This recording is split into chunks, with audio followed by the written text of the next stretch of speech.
Bienvenidos, señores y señores, to another episode of the Bleed Lows podcast. This episode of the Bleed Lows podcast is brought to you by Bet Online. Bet Online is your number one source for all your betting needs. Get the latest odds, lines, and matchup reports for baseball, boxing, golf, and more.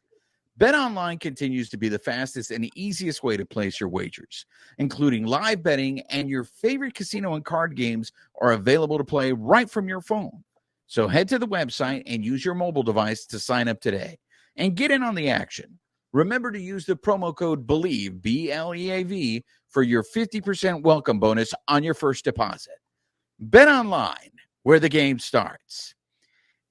And joining us on the Carne Asada once again, she's a regular now, but I feel the need that I have to introduce her, and that is La Reina de Playa Larga, Amy Cuevas. Amy, ¿cómo estás? Oh, bien, ¿y tú? Ah, look at that. And Babyface, of course. So I want to start off the show because it's fresh on everyone's mind. It was just Fernando weekend. Fernando Valenzuela's jersey finally got retired. The ceremony was on Friday, and all of us were there. Babyface was there in press capacity. So I want to start with you, Babyface. First of all, your overall impressions before you take us through your whole day covering Fernando at the stadium. What was your overall impression of the ceremony itself? I mean, I think the ceremony, I mean, compared to other ceremonies, right? I mean, it kind of went along the same lines, right? You have guys come up and speak, and I kind of got a little nervous though towards the end because I thought it was kind of getting late. And I know Sandy Koufax was there. I don't know if he was supposed to speak, and they ended up not having him speak because, like, I looked at the clock and it was like almost 7:00, and I think the game even started late that day, like 7:15. So, but one thing I did notice, and we've discussed this a lot with Fernando, is like he is a very like quiet guy, right? And you can tell when he was giving that speech that he did not want to be up there, right? It felt like he was completely out of place. I felt like he didn't really know what to say. And he kind of told us too, when he did a press conference before that. And when he first came up too, he said, I would rather be like on the mound, bases loaded, no outs, kind of in that situation than having to be like up here, like, being the center of attention. So I think, if we discussed with Fernando that, he's really a quiet person, and that type of environment really, puts him out of place. And like, but he did it. They were there to honor him, and well deserved, as we've discussed this many times. But overall, like I said, I think I love the mariachis. I like that Julian was there. I love when he walked out. I thought that was really, really pretty cool. But I thought overall, great ceremony. And the 34 is finally up there. Reina, what were your thoughts? You're out there in your seat. Because La Reina was there as a civilian. She was in the stand. So what was your experience like? I thought the ceremony was beautiful. I was hoping that we would get to hear from more of the people who were up on stage, because I think we only got to hear from a couple of them. I think it was Alex Padilla, Stan Casson, and I think maybe Jaime Harin spoke. Yes. But we had a couple other people up there, so I was hoping we would get to hear from all of them, get to hear more stories. And we saw a lot on the Dodger Vision, which was really cool. I wish we could have seen more of the story side of his progression. But other than that, like, it was great. It was moving to see his number unveiled, and just, even if he's shy, like, I get it. I'm an introvert. I would not want to be on stage and then have to make a speech. But at the same time, just to be able to celebrate him, have all of those people there, was amazing. I did think more people would have showed up to fill the stadium at that point because of the hype of it. But other than that, I thought it was beautiful. You guys hit on, to me, what was the biggest issue that I had with the ceremony, but I'm trying to learn from La Reina, so I'm not going to start negative. I want to start off first with what I did like. And I thought the Dodgers nailed the presentation of it. To what Babyface said with the mariachi out there, friend of the carne asada, Julian Torres, killed it, man. He sounded fantastic out there. The video clips, the sequences with his brothers, and his family. That was really that was unexpected. I don't think anybody saw that coming, so I thought that was fantastic. I think the Dodgers nailed the presentation of it. My biggest issue was with the speakers. That to me, the speakers, and it's so funny because I went back and I watched the Hershiser Legends, the Legends of Dodger Baseball ceremony, and there was a lot of emotion in that ceremony, and I didn't feel like there was that same level of emotion in the Valenzuela ceremony. And one of the things is, I know that in my mind, I hyped this up way too much. I mean, this is like 40 years in the making, and I don't think there was anything that they probably could have done that would have matched what, in my mind, I thought the ceremony should be. But that being said, like the way Joe Davis talked about Hershiser, the way Rick Monday talked about Hershiser, I feel like there wasn't any of that for the speakers in Valenzuela. And I thought it was very interesting too, the speakers that they did allow to speak, like Senator Alex Padilla. I get it that Alex Padilla grew up being a Valenzuela fan, but I don't think the public saw that connection between Padilla and Valenzuela. Stan Kasten speaking, I get it. He's part of the organization, but I don't remember them speaking at any of the other. I don't think any of but anybody in the brass spoke at the Hershiser ceremony. So that to me is what was these people were talking, but I don't feel like they were saying anything. I feel like they were just reciting stuff. And it's interesting because I want to get into this later, because the fans that were in the stands were talking about how important this was to them and how emotional it was for them. I just didn't see that emotion on the stage. And Babyface, you brought it up. I know that Valenzuela is not a public speaker. He doesn't like, speaking in public, and you can see it. He was very uncomfortable. I'm very curious to see if it was his choice to give the speech in English, or if he was told, hey, you should probably deliver this in English. Would it have been any different if he spoke in Spanish? I don't know. Maybe he might have been a little more comfortable, expressing himself in his native tongue as opposed to doing it in English. But I felt there was a lot of people talking and there wasn't anything really being said, anything of substance. So therefore, because the talent wasn't providing the emotion, therefore the fan had to provide the emotion. But for the most part, a lot of the people that I spoke with at Dodger Stadium, they liked it. They enjoyed the ceremony.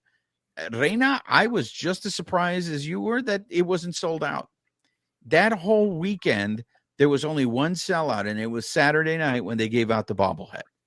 So the fact that they were harping on being in your seats at 6:20, earlier on that day, my friends were still looking on StubHub, and there were very reasonable prices to get into that game on Friday. So that leads me to my next question to you guys. Did the Dodgers wait too long? Like, if this was done maybe even 20 years from Fernando Mania, does it elicit a different reaction?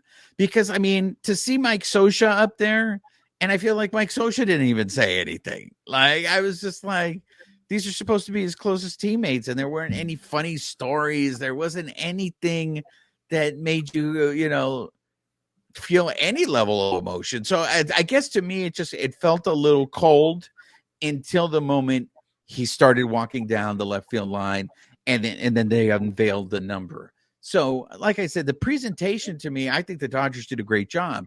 I was just disappointed in the speakers, but do you guys think maybe they waited too long? And because it's been over 40 years since Fernando Valenzuela, a lot of that stuff didn't resonate with the fans. I want to get into that a little later on, but Babyface, do you think the time since he was in his heyday to now, did that affect the ceremony? I mean, yeah, that's a good point. I mean, as far as the fans, right? I mean, 20 years ago, right? Like, I mean, I'm just thinking back, like, my personal views, right? Like my dad was a Valenzuela fan. My dad was alive 20 years ago, right? He's no longer alive now, right? Like, so how many fans are in that situation, right? Their parents, their grandparents that grew up with Valenzuela as well, right? And unfortunately, I passed away, and maybe they could have been there, whatever, 10, 20 years ago, right? I mean, so it is something to think about. I mean, going back to your point of him speaking in Spanish when he was doing the presser, he did speak in English and Spanish, but you can tell when the question was asked in Spanish, he felt a lot looser and able, answer, how he wanted to answer. And, when someone asked him in English, and then even they asked him something, and he had a little trouble kind of understanding what it was still, like the question itself. So definitely, I think if he would have maybe just went out there and spoke in Spanish, I think it would have probably made him more at ease. But yeah, I mean, there is still a lot of fans that obviously know Fernando. I mean, because he still got a loud, they say in wrestling, he got a loud pop. Like when he walked out there and he went up to talk, like there was a big reaction. So the fans obviously they still know him and love him. But I think there is a point to be made that maybe they did kind of wait a long time for this. Reina? I mean, I look at it like I was one when, he had his debut. So I love him because my father loved him and I grew up with that, much like a lot of the people that we talked to. I think we walked around the stadium for like a half hour, 45 minutes, trying to find people, and people my age or our age or younger. It was a little bit harder to get people who either knew his significance or even were willing to talk about it, versus you get people like our parents' age or, older. Those were a little bit harder to find. And so I think that is the challenge, right? You have an older generation that maybe didn't go to the stadium that night, or, they did teach their kids about it, but their kids maybe didn't see it themselves growing up. I think the heart was still there. You definitely felt it. Like Roger said, you felt the pop when he came out, the cheering was there, but you don't have that firsthand experience of the majority of the people in that crowd being the ones who saw him. You have that second generation experience of, I love him because my dad loved him, my grandpa loved him, etc. Yeah, I mean, it was just very interesting to me because I was so looking forward to this. I do want to get into the fact that La Reina and we walked around the stadium, we interviewed people about what it felt, and we have a video of that on our social media. So if you're not following us already, make sure you follow us on Instagram, on our Twitter page, on our YouTube page. And you can see people expressing what it meant for them to see Valenzuela's number being retired. But I have to say, I ran into a lot of people that really had no comment, that didn't want to talk about it, that it didn't mean anything to them. They were just like, look, I don't know anything about this guy. All I know is that he was a left-handed pitcher. And I was very surprised by that. I was just like, how do you not know about Fernando Valenzuela? And that's the reason why I thought to myself, and I want to be clear here, I'm not holding current Dodger ownership accountable for this because they inherited this. I think this is more on the O'Malleys, and I know that you can't say anything bad about the O'Malleys because the O'Malleys were so great, but the O'Malleys were the ones that had this policy about we're not retiring anybody's jersey unless they're a Hall of Famer. So after the O'Malleys, Fox, the McCourts, they all had the ability to say, hey, you know what? We got to make an exception here. This dude is different. This dude is different. So if anything, I think the Guggenheim Group deserves credit for breaking this tradition and doing what was right. But I'm just curious if this ceremony might have played differently if it was 20 years ago. But I was just very surprised the number of people who didn't want to talk about it, who were just like, look, I don't know what to tell you. There's nothing I can say to you, because what I should have done is I should have asked those same people, Reina, that didn't want to talk about Valenzuela, what does Julio Urias mean to you? Because I feel like all the veteranos that did talk to us about Fernando Valenzuela probably would have said the same things about Julio Urias, because I heard a lot of fans saying they were so happy because it was a Mexican. He was representing him. Those are the very same things that I hear about when people talk about Julio Urias. Like they love Julio. Why do you love Julio Urias? Well, he's good, but at the same time, he's a Mexican. That's what I'm hearing, right, Babyface? Yeah, I mean, I think that is one of the things that the new generation, right? So it's a new generation now. Something you said earlier though about when you were comparing like Hershiser's speech. I mean, obviously it's been 40 years since Fernando played. So like finding those teammates, maybe those close teammates, right? I mean, I think that was a big difference as well. Like you had Joe Davis, and one of Earl Hershiser's best friends, right? Speaking like, so I don't know. Could you have found somebody like that for Fernando, like a best buddy? Like I don't know how close he is. I mean, he had Jaime Jarin, right? But I don't think Jaime Jarin's going to get all emotional up there, right? I mean, I don't know how close he is to Pepe, like those guys. But I think that was the difference, right? Hershiser is still up there. He constantly works with these guys, Joe Davis, and so that's definitely something I think that stands out. The difference between those two guys. I think you brought this up too, Reina. You have all those people up on the dais, but you didn't let them talk. Like we didn't hear from Pepe. They skipped over Pepe. We didn't hear from Koufax. Urias was up on the dais. We didn't hear from Urias, but we did hear from him up on the video. So I thought that was interesting. They recorded his interview, but they had him on the dais. So yeah, I think I mean, you might be right there, Babyface, because a couple of the people, I know he was in the video package, but I would have liked them to have publicly acknowledged the role of Mitch Poole in all of this. I thought that was missing from the ceremony. The only reason why I think we're up there is because of what Mitch Poole did. And for those of you who don't know the story on Mitch Poole, go back and listen to the episode where we talked to Mitch Poole. Mitch Poole is the guy. He's the guy responsible for not giving out that number. And if it wasn't for Mitch Poole taking the stand that he did, I'm pretty sure they would have given out 34 to some other person after Valenzuela left the Dodgers. But it was Mitch Poole who recognized the significance and the importance. And he was a hero, and we've told Mitch Poole this. I thought it was unfortunate that he wasn't mentioned in the ceremony. I know he was in the video package, but I would have loved to have seen someone acknowledge what Mitch Poole. And I know I've heard Valenzuela talk about Mitch Poole and acknowledge what Mitch Poole has done for him. I just would have liked to have seen it in the ceremony. I think there's a couple things. So I think everybody who was there, even I feel like the fans who were there, like they felt it, and the people who couldn't be there, who are watching it later on, backstage Dodgers, you're still going to feel it, even if it never will live up to the pedestal that you have in your mind of what you wanted that ceremony to be. There's still that feeling of satisfaction and maybe even just a little bit of relief that it finally got retired.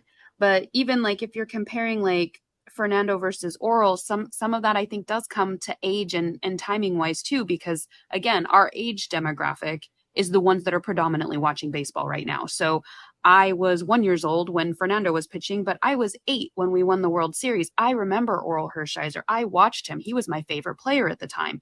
I have a little bit more of a connection there, even though I will always love Fernando for what he did for baseball and because he was our people. I think that's when you hear people say that, like, oh, he was a Mexican, you want to see someone who looks like you out in sports. And we know in a lot of sports, there are certain demographics that are represented and there are others that aren't, whether that's socioeconomic or whatever the reason is behind that.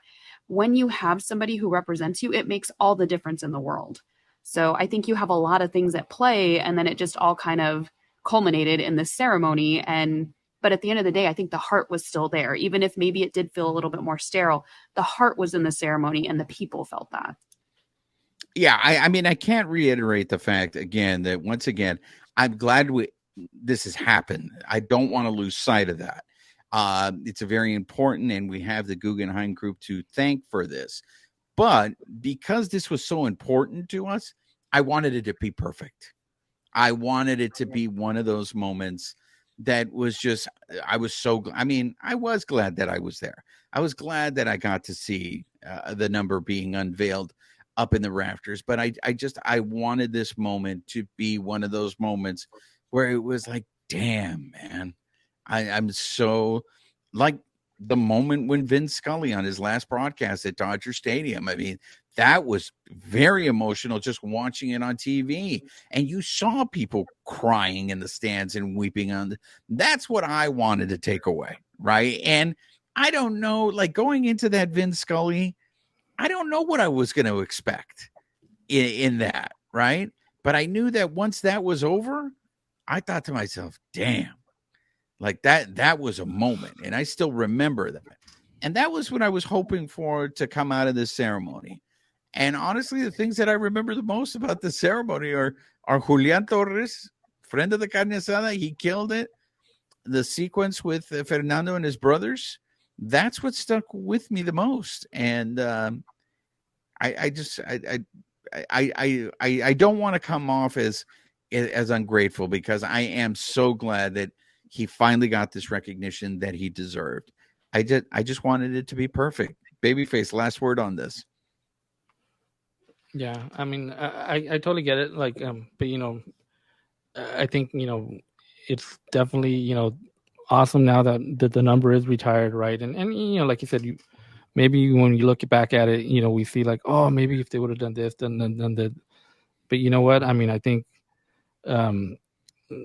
it was a great, like you said, it was a great ceremony. There was a lot of things. When I was watching it, like I said, and Julian came out there and Fernando walked out there. Like I got goosebumps. Like I really, I kind of, I took in that moment and be like, it's actually happening, right? They're actually retiring his number. Like so many people said, oh, this will never happen. This is never going to happen, right?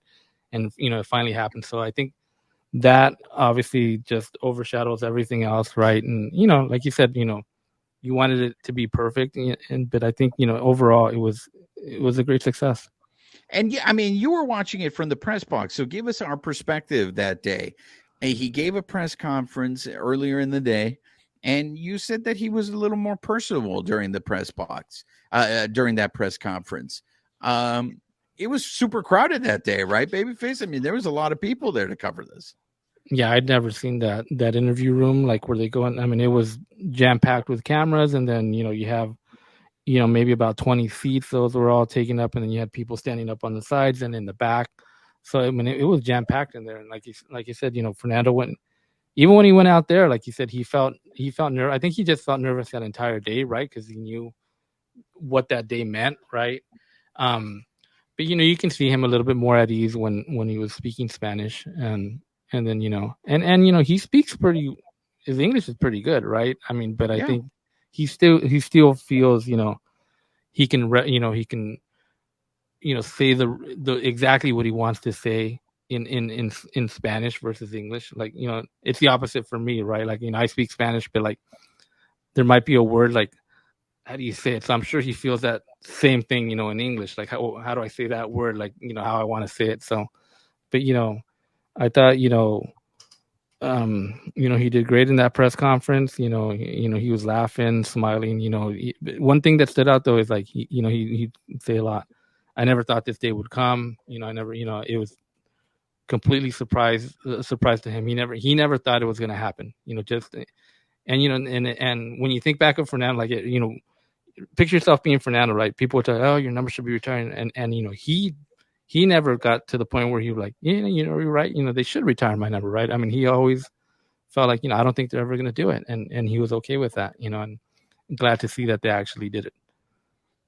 And the language thing is so true, what you just said, Babyface, because I'm Americanized, but Spanish was my first language. I am much more confident speaking English than I am in Spanish. And you ask me to give a speech in English, I feel I can nail it. You ask me to give a speech in Spanish, I know I'm going to fucking blow it. I know, not necessarily I'm going to blow it, but I know it's not going to be as good as if I deliver that speech in English. And that's because I'm Americanized. Mm-hmm. I spend a lot more time speaking English than Spanish. So like I said, I don't put this on Valenzuela because, first of all, I just don't think it's in his personality to do that. But I've heard from many people who know him well how funny he is, how personable he is. And I've seen him in Spanish, fool around with people, and you just see that comfort there. So it's just one of those things where, like I said, I think the Dodgers did a great job on the presentation. I just I felt like the speakers might have let him down there, but I mean, you had the press conference there, and then also there were a lot of Latinos in the press box, right, Babyface? Yeah, I mean, there was a lot of other like papers and just different publications that were Latino companies or sports media or newspapers, whatever. I mean, it was, like I said, even the press box was packed out. So it was.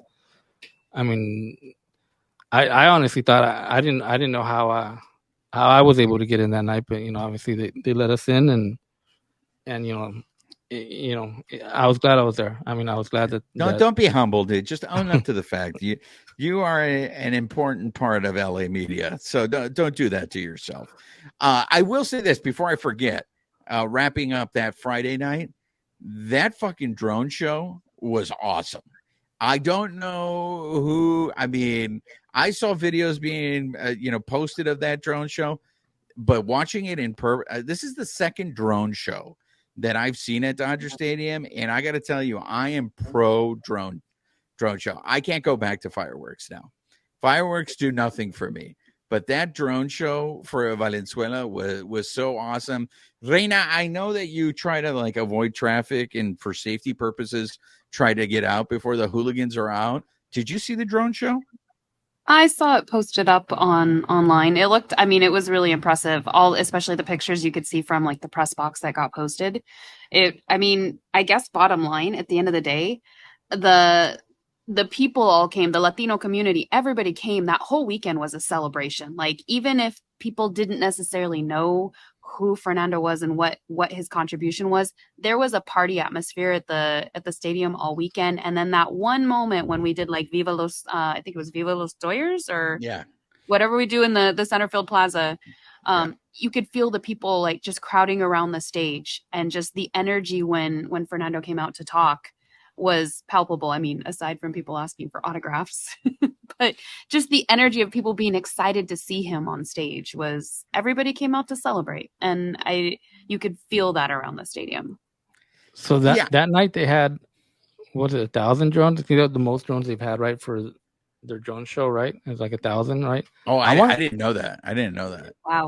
I want to see them drones like with the lights on. I just want to see how they look just out there, like, you know what I mean? Just kind of see how that looks first before they get into formation or whatever. Because I was in the press box, right, and then I looked out above center field into the distance, and you can see when they arrived because there was like these little lights that were on, and I put a picture out there. I'm like, oh, the drones are here. Like, I would love to see like just like with light just to see all those drones that were probably like out there before that's gotta look crazy. And I wonder if they're the little drones, or like, what do they look like, right? Like, are they big drones? Like, I saw them in the parking lot after the game. Oh, are they? They had them on the ground in the parking lot. They look like little small torpedoes, to tell you the truth. Really? And they had them all out there, and it was just a fantastic drone show. So, like I said, I feel the Dodgers killed it in the presentation of it. I mean, that drone show was probably the most pleasant surprise of the evening. I did not expect that drone show, but as I said, this is my second drone show. I am pro drone shows, man. I mean, the fireworks are a thing. We don't need those anymore. They cause fires. They're dangerous. Go to the drone shows, man, all the time. And it was really, it was a thing to see. Okay. And then I do want to say this. I am disappointed that the game was not sold out on Friday, but I have a feeling that maybe it wasn't sold out because everybody anticipated, it's going to be sold out. It's going to be a mess. And the way they were putting the panic in everybody's, make sure you're there early. There's going to be traffic jams. I wonder if people just said, you know what, they're going to televise it. I'll just stay home and watch it on Spectrum Sportsnet. Go ahead, babyface. Well, as I say, another thing to consider too is look who they're playing. They're playing the Colorado Rockies. Now, if they're playing the San Francisco Giants that night, you think it's a different crowd? Yeah, but don't you think sold-out crowd? But I wasn't there for the game. Like, I mean, I was there. I think that has something to do with it as well, right? Like, I get, it was the retirement ceremony as well, but also too, they're playing the Colorado Rockies. So, I mean, yeah, but that's history happening. Like, that was part of what I wrestled with. Like, I love seeing stuff. Like, when you see it on TV, you hear more of what's going on. Sometimes in the stadium, it gets pretty loud, especially for orals. Like, we couldn't even hear what was going on when Joe Davis was speaking in the stadium that night. But like, at least for Fernando, they gave him that quiet and you could hear what was going on. But I don't know. I feel like it doesn't matter who they were playing.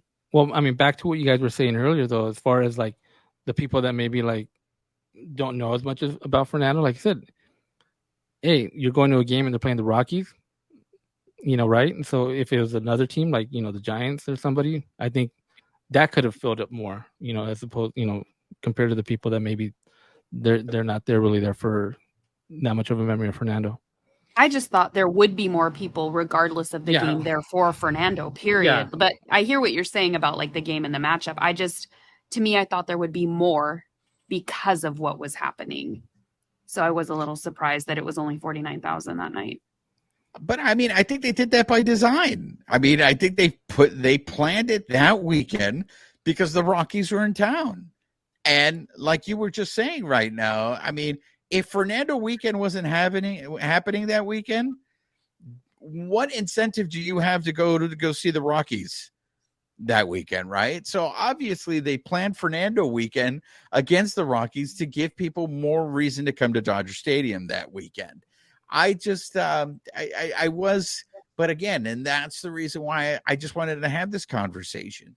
Did they wait too long? I mean, are we just overestimating the lasting power of Fernando? And this is why, again, it's so important to give people their flowers, at that time and not wait, because I'm telling you, La Reina was there. She can vouch for me. I just kept looking at her going, why does nobody want to talk about Fernando Valenzuela? And like hearing people say, I don't know him. Or the only thing I know about him is he's a left-handed pitcher. And these were people that were wearing Valenzuela jerseys.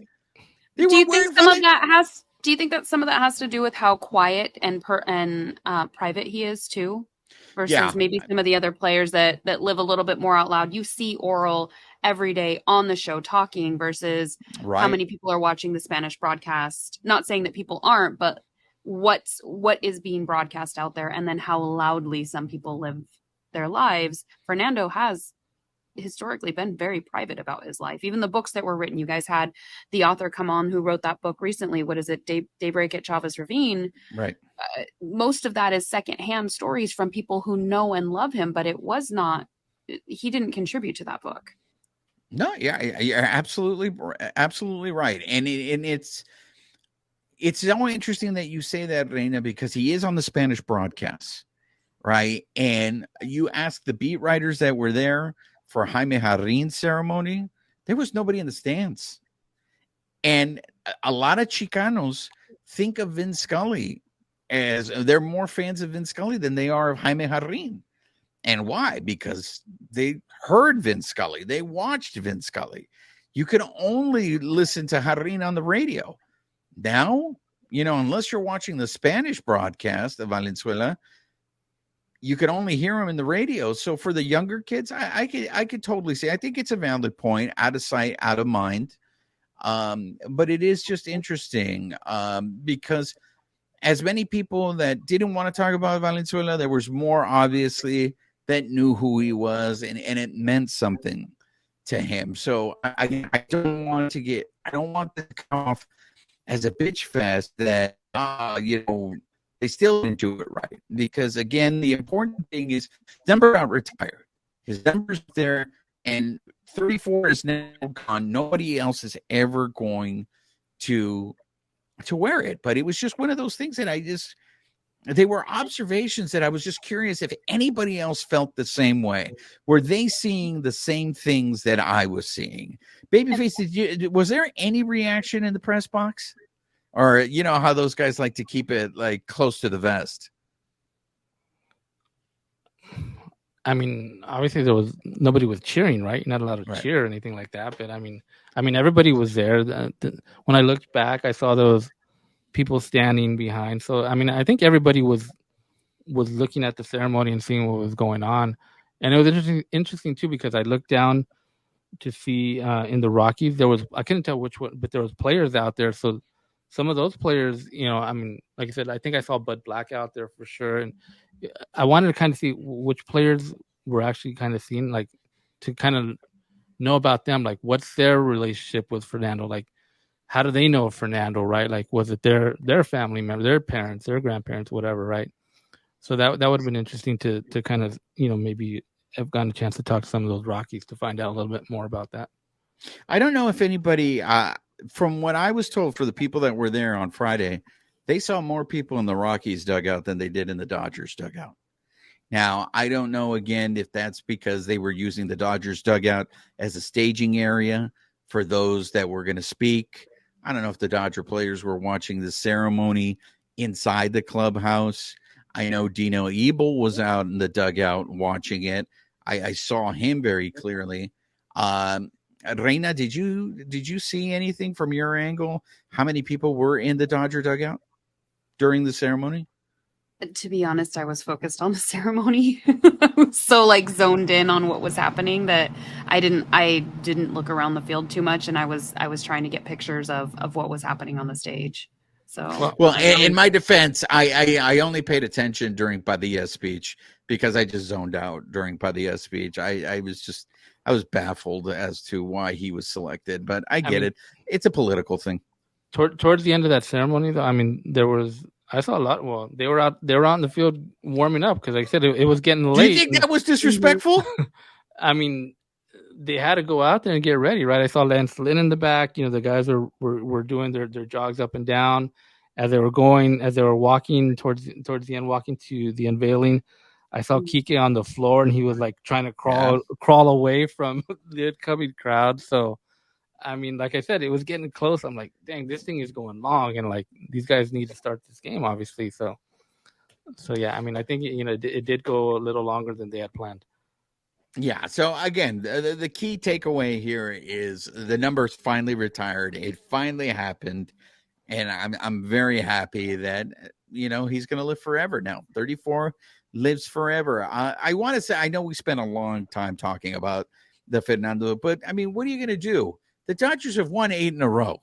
I mean, what analysis can I give you of this current streak that the Dodgers are on? I mean, the only interesting thing I have to ask you, Reina, is this indicative about have the Dodgers turned a corner? Or are they this good? Or is it more reflective of the teams that they've beaten? Because this streak started against the hapless Atléticos of Oakland. They beat the Show Pods, who are just going through it right now. The Diamondbacks, where they're going through a horrible stretch, and the Rockies aren't very good. So I feel like they are playing well, but are we getting ahead of ourselves here? It's like they're beating the people that they should be beating. They have a very favorable schedule. The Dodgers are doing what they should be doing, and don't look now. The Dodgers are up. They got a 9-game lead now. The magic number is down to 37 people. We're already talking about the magic number. Reina, what are your thoughts on this current stretch where the Dodgers just look like they're really, really good? I think the two things can be true, right? So they can be playing really, really well, but keep in mind, the Dodgers have a target on their back. So even if you have a team that's playing poorly, they tend to play up to us. And, maybe they're not doing so great against other teams, but they play up to us because people want to knock us out of our first place spot. So I think teams, maybe not Oakland, but other teams tend to use that, whether it's, like I say, the Padres are playing on spite, but other teams do play up to us. So I think we can't fall behind in that respect. And I think the team is playing really well. You're also seeing like Gonsolin, he went 6 innings. We had Urias, he went 7 innings, and he actually pitched really, really well this weekend. So maybe they're turning a corner, and we're going to continue to lead if other teams are falling off. I think all of those things can be true, and I think we take it while we have it. Babyface, I mean, Lance Lynn, his last 3 starts, has an ERA of 2. I mean, since coming over from the trade deadline, I mean, this is a guy whose ERA was over 6. Well, in 3 starts with the Dodgers, he's got an ERA of 2. We've said this on this show many times, and that is if Julio Urias could figure out his season, if he could turn things around, that's almost like a trade acquisition there. And on Sunday, it was against the Rockies, and he made one mistake, that home run. But I just want to preface this, and I know that Reina's probably going to come at me, but if Kike makes a good throw, that's a double play, and he gets out of that inning. And I'm not going to say that maybe Julio doesn't give up a home run in the next inning to Trejo, but it's a solo home run. It's not with a runner on that ties the game. But Julio looks like mechanics-wise, I think he's maybe figured something out, but he looked, I mean, if this is the beginning of a Julio run, I mean, that's going to help the Dodgers a lot, right, Babyface? Yeah, it's gonna help them. I mean, just going back to they're on an 8-game win streak, but they've been hot since after the All-Star break and even going into it. So they beat the team with the best record in the AL, right? The Orioles 2 out of 3. They beat Texas 2 out of 3. So they're playing really good, and like we've said, hey, they got to beat these teams that are not playing good, like the A's and the Rockies, and I'm glad they swept the Rockies 4 games, right? And that's still not easy, right? To beat a professional MLB team 4 games straight, even if they're bad, that's still tough, right? I mean, they could have went out there and just won 3, and hey, that's good enough for us, right? But they went and did the sweep, and now getting Julio back. I know there was a lot of talk of like people are like, well, what's going on with Julio? Like, is he the same guy? What are we going to do with Julio? And he's come around and he's pitching a lot better. Even Lance Lynn on I think his last start, he only went 5. It wasn't his best start as a Dodger, but he kept him. He was able to give him 5 innings, and they ended up winning that game as well. So, and they're going to have to do that, right? When they don't get their best start from their starters, as long as they keep them in the game, that's all you could ask for. No, I absolutely. And I mean, speaking of El Hombre Gato, I mean, he got called out by Roberts before his start on Saturday. I mean, he needs to start pitching better, or there's not going to be a spot. I found it very interesting that all of a sudden Ryan Pepio was like pitching a perfect game in the minor leagues. So there's a little more pressure there. But Gonsolin went out there and he pitched well. And so, I mean, who knows how this is going to line up in the postseason, but like things have just turned very quickly. And the Gigantes schedule is brutal. They are going, just as the Dodgers have found a soft spot in their schedule, well, Gigantes the exact opposite. I mean, they are going to a murderer's row. They're going to get the Bravos twice. I mean, this could escalate very, very quickly. And this is just I never saw coming this year. I mean, this was supposed to be a year that the Dodgers are supposed to be down.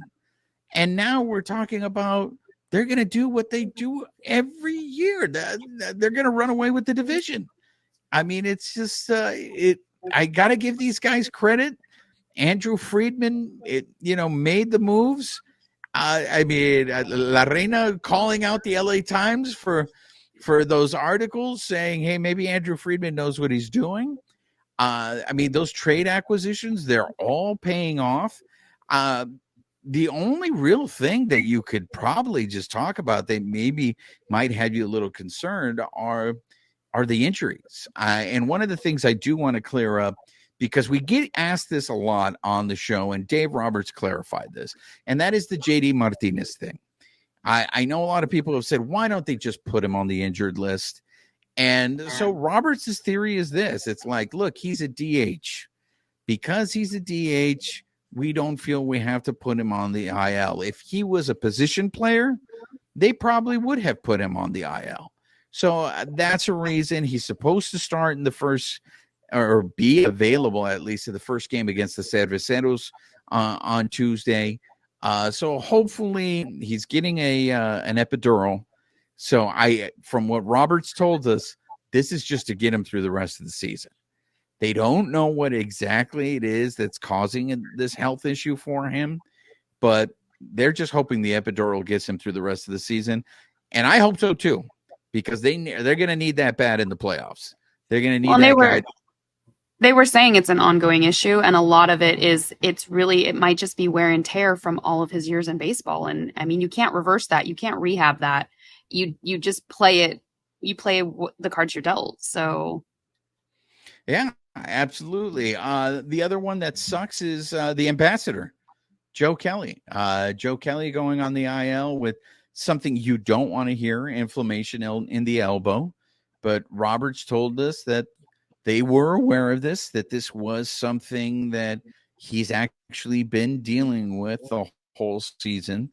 So hopefully they can, because they're got a 9-game lead, they can give him time to rest. And again, another guy that they hope they can just get him through the end of the season and have him healthy for a short period of time in the playoffs, and it leads to a championship. So it sucks because I felt like the ambassador brought something to this team that I think it lacks sorely, and that's that toughness, man. The way he handled Tatis, I don't think there was anybody in that Dodgers bullpen that has that toughness. Like, there was a period, I think on Friday, when there was like almost 3 Dodgers in a row had gotten hit. And the listeners that I was with, I was in a suite on Friday with some Bleed Lows podcast listeners. So this is why it's very important that you guys subscribe to the show, follow us on the social media for opportunities like this. But the listeners were like, put Joe Kelly in the 9th and just hit one of those Rockies, just so they know you can't do that to us. Babyface, I know we're big fans of the ambassador here, but who else brings that toughness in that bullpen? I mean, I know Vesia is kind of he has a lot of energy. I mean, I don't know if it's probably different than Joe Kelly energy, right? I mean, I don't think there is anybody. I mean, compared to Kelly, and what he did with Tatis, like I posted that. He pitched. There's a lot of people that thought that was kind of. I don't know. You call that like dirty? I mean, did you guys think that was kind of like dirty? I mean, he was pitching the guy up and in. The guy he crowded the plate. So I mean, I don't think he was trying to hit him. I think he was just saying, "This is my territory," right? And I think that's what he was trying to do. And that's all it was. I thought it was a masterful pitch sequence. I think people are just pissed because he said "fucking bitch." I think that's what people are pissed about. Like, I think a lot of it was also Tatis's reaction, because I got to tell you, that one where he went up and in on him and Tatis went to the ground, I thought he hit him. So then when he got up and continued the at bat, I was like, he didn't hit him. Well, and that's where you see some of those memes online where it's like, this is what it looks like to actually hit somebody, and it's Freddie taking it. I think it was either to the leg or the thigh or whatever when he got it the other day, and it's like, well, yeah, one of these guys actually got hit and one didn't. And Federico Hombre Libre, he took it off the knee. He took it off the knee where there was no fat part either. There were 2 instances of that teeth, like the prior at bat, like the ball kind of came in close and he kind of just he threw his bat. Like, it's like, why are you throwing your bat, right? And then when he got up and then hit the knob, he went down and he flinched at his helmet. But I mean, he spooked him. Like, I mean, Tatis didn't want no part of Joe Kelly, and then he took the next pitch right down the middle, and he couldn't do anything. That's the danger you run when you crowd the plate, though. That is the danger you run. That's, you're either going to get hit or you're going to get buzzed, and that's baseball. Yeah, and again, I mean, I love that he brings that to this team, especially to that bullpen. I hope this is not a long-term thing. I really hope that this is just an opportunity to give him some rest, try to get that as healthy as it can get. Because if he was dealing with it the whole year, I doubt it's going away. I'm sure he's going to have to deal with it for the rest of the year. But I hope we have him for the postseason, because that's a guy who has experience, and that's a guy who's going to be able to pitch to tough hitters like that. So the Yency Almonte was another injury. I'm hoping that again is just a precaution, because I know he had a little hiccup, but dude, Yency's ERA was over 7, and now it's like it was down to 4 before that last outing where he got roughed up a little bit, but now it's after 5. But to have an ERA over 7 and bring it down to 4, do you realize how good you had to have been pitching to bring it down that much? So we saw him in the clubhouse the other day, Reina, and with his baby. So it didn't look like he was showing any signs of it. So maybe it wasn't so bad. I know his cleat got stuck. So hopefully it's nothing major there with those injuries. I want to segue as we wrap this up. I mentioned it at the beginning of the show. Babyface was at Dodgers All Access. And Babyface, can you explain to our listeners, our viewers, what is Dodgers All Access? So this is the first time that we'd actually had gone out to this. So it's totally new. I didn't know what to expect. Like usually when we go out to cover something, it's like the gala or the Kershaw, it's, just the blue carpet, right? As they're coming in and kind of talk to the players. So this is like completely different. It's kind of like, I don't know, maybe it's a Dodger Foundation thing as well, right? So they're raising money for the charity. But I would want to say it kind of has a little bit of fan fest in it, kind of a little bit, because like there's other things like, so if you go in, you can go into the bullpen, and Charlie Huff was in there, and they clock your speed as you're throwing a pitch, right? So you get to do that for a bit. And this is open to the public, right, Babyface? This is open to the public. Yeah, you could buy a ticket and gone to the event, and then you do that. There's vendors around that are giving away stuff. There are different vendors there. You could also go in the dugout. Manny Mota was in there taking pictures with fans. You can take pictures there. Then you continue in the dugout, go down to the batting cage. Mickey Hatcher was there throwing a little BP inside the batting cage. And then, like I said, as you walk around, there was some Dodger players there taking pictures. Miguel Rojas was there. James Outman. Oral Hershiser, Charlie Steiner was there, so you can stop there. And I want to say there was maybe no more than it's very limited. So maybe I want to say there was no more than 300 people there. So after that, they set up tables on the infield dirt.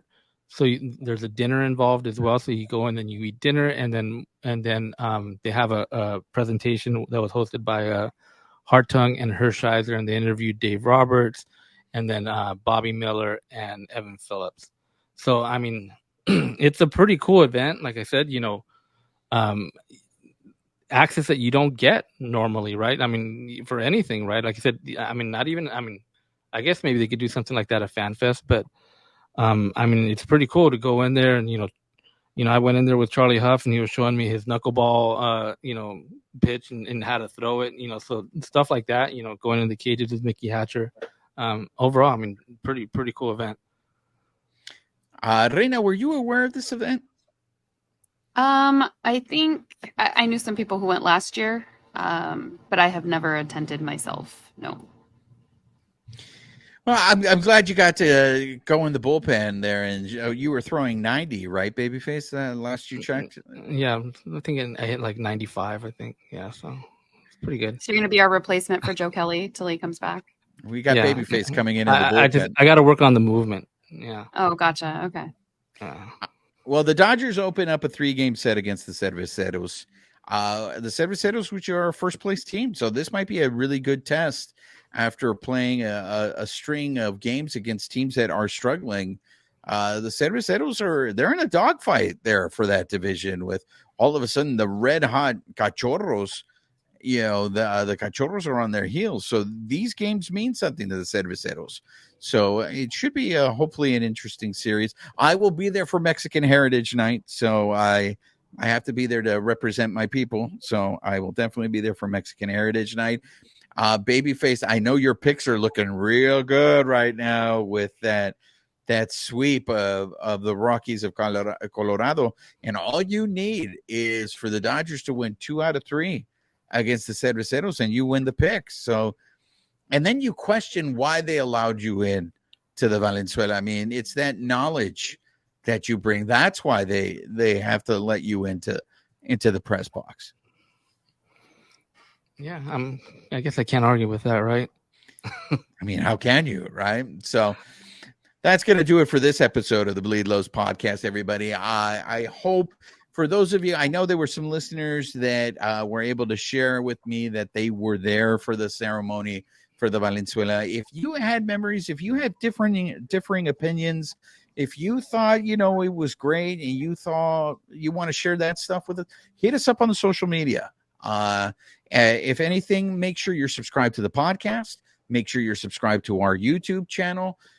We got a lot of stuff. We got a lot of content out there. Look, we're trying to cover this team the best we can. We're trying to give you guys different kinds of coverage. Okay. We want you guys to come to us. We know you have a lot of choices. There's a lot of Dodger podcasts out there. Reina, you want to chime in? I was just going to say, if people can share their memories, like if you can comment on, whichever thread on there, I love reading.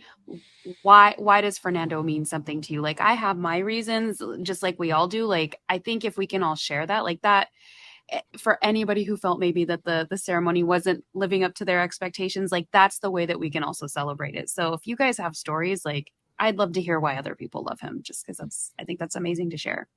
There you go. So send them all to La Reina. Anyways, make sure you guys are subscribed to the podcast and to the YouTube channel. Yo ha sido su servidor, Juan Ramírez, de parte de mis colegas, La Reina de Playa Larga, Amy Cuevas, and Babyface. Nos vemos para la próxima. This episode of the Bleed Lows podcast is brought to you by betonline.ag, where the game starts. Nos vemos.